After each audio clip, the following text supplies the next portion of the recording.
मौसमी मार से प्रभावित किसानों को मिलेगी अब तक की सबसे बड़ी राहत। नेपाल में राहत शिविर लगाएगी हरियाणा सरकार। केंद्रीय सतर्कता आयोग करेगी रेक्सल दवा घोटाले की जांच। और अब समाचार विस्तार से।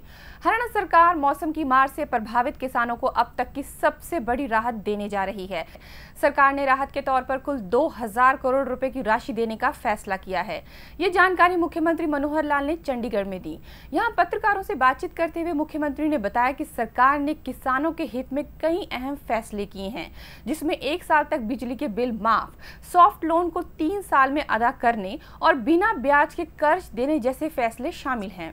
इस वर्ष की जो गिरदावरी है वो गिरदावरी हमने 22 अप्रैल तक पूरी करा ली है और कुल इसमें जो फसलों का मुआवजा बना है सब आंकड़ों के आधार पर 1092 करोड़ रुपए ये इस बार फसलों के नुकसान के लिए हम दे रहे हैं। और केवल इतना ही नहीं तो इसके अतिरिक्त भी हमने बिजली के बिल जिनकी पूरी फसल 50% से 100% नुकसान हुई है, 1 वर्ष का बिजली का बिल उनको माफ़ किया है, कृषि का, खेती का। और जिनका 25 से 50% नुकसान है उसको 1 साल का आधा बिजली का बिल ये माफ़ किया है। जो किसानों ने सॉफ्ट लोन इस नाते से पैसा लिया हुआ था उसको इस बार न भर करके 3 वर्षों की आगे आसान किस्तों में उसको बांट दिया गया है।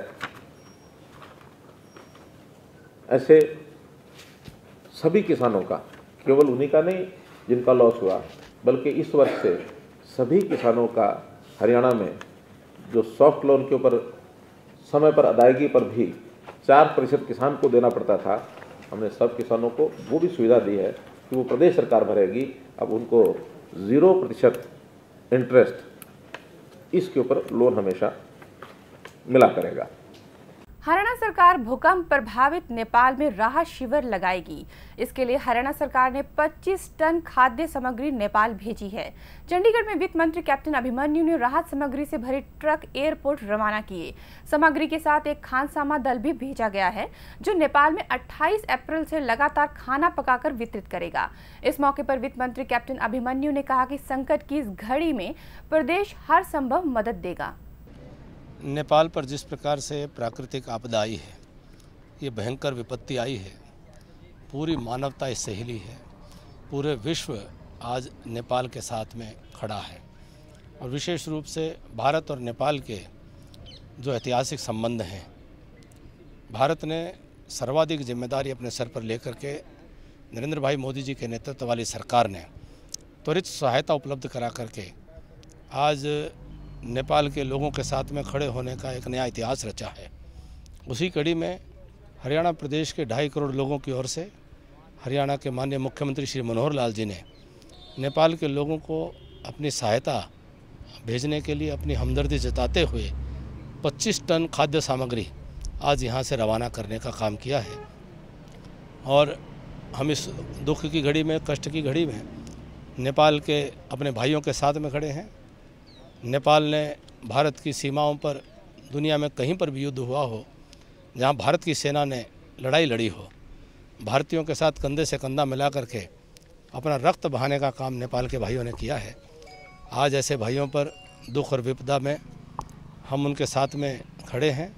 और भी आवश्यकता पड़ेगी, हरियाणा की जनता की तरफ से हरियाणा की सरकार कोई भी कोर कसर नहीं छोड़ेगी।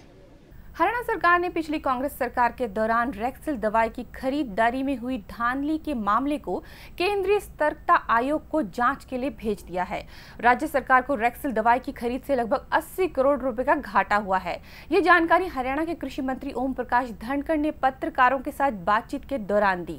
उन्होंने कहा कि पिछली सरकार ने लगभग 100 करोड़ रुपए की रेक्सल दवाई खरीदी थी। उन्होंने बताया कि उनकी सरकार ने आते ही जेनरिक दवाई की सिफारिश की, क्योंकि ये रेक्सल दवाई के मुकाबले सस्ती है।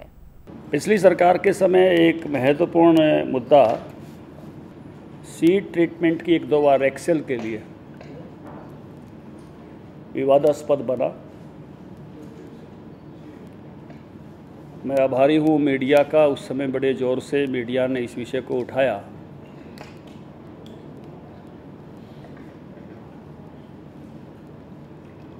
और एक किसान नेता के नाते ये मुद्दा मेरे उस समय ध्यान में आया। बड़ी घटना तब हुई थी जब हमारा यहाँ का गेहूँ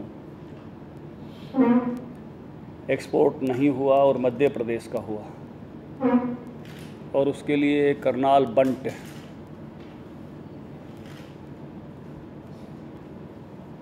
को जिम्मेवार माना गया था।